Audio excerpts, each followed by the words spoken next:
শোনা যাচ্ছে এনসিপির নাসিরুদ্দিন পাটোয়ারি নাকি নির্বাচনে পরাজিত হয়ে বিষ খেয়ে আত্মহত্যা করার চেষ্টা করেছে। কিন্তু আমার কাছে এটাই বড় বিস্ময় যে সে এখনো বেঁচে আছে। তার তো নির্বাচনের আগে পৃথিবীকে চিরবিদায় জানানোর কথা।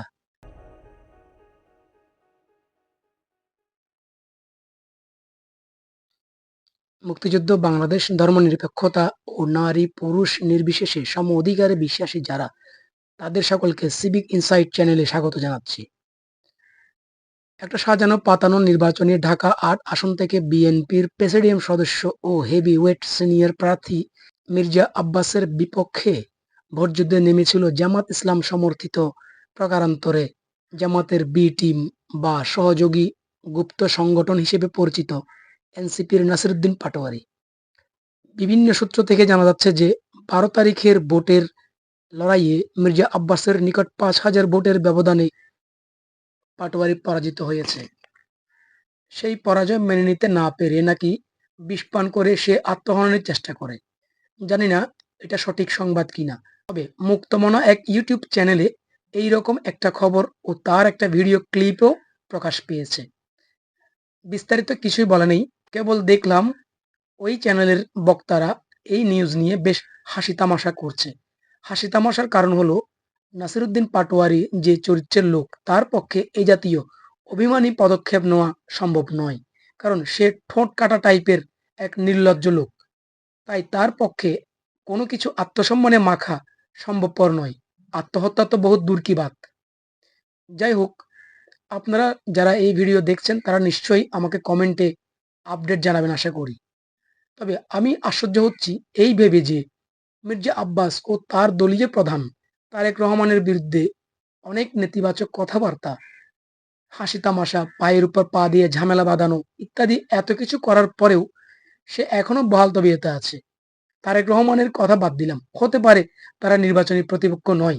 মির্জা আব্বাস পাটোয়ারির প্রতিপক্ষ হিসেবে তো তিনি যেনতেন ব্যক্তি নন। তার বিরুদ্ধে অনেক অভিযোগ আছে, এটা সত্য। স্থানীয়ভাবে চাঁদাবাজদের শেল্টার দেওয়া, সন্ত্রাসী কর্মকাণ্ডে লিপ্ত থাকা এবং ঢাকা শহরে যে কয়েকজন অন্ধকার জগতের গডফাদার আছে তাদের একজন হিসেবে ব্ল্যাক লিস্টেড থাকা সহ আরো বিস্তর অভিযোগ পাওয়া যায়।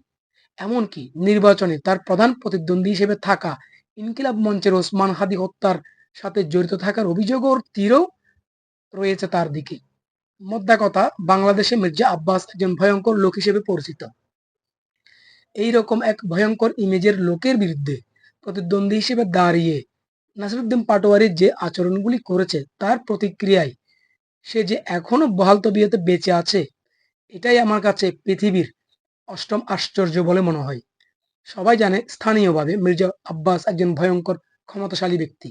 পাটোয়ারির মতো অনেককেই শায়েস্তা করা তার বাঁ হাতের খেল মাত্র। কিন্তু মির্জা আব্বাস কিছুই করলো না। পাটোয়ারির দেওয়া অনেক অপমান নীরবে হজম করলো।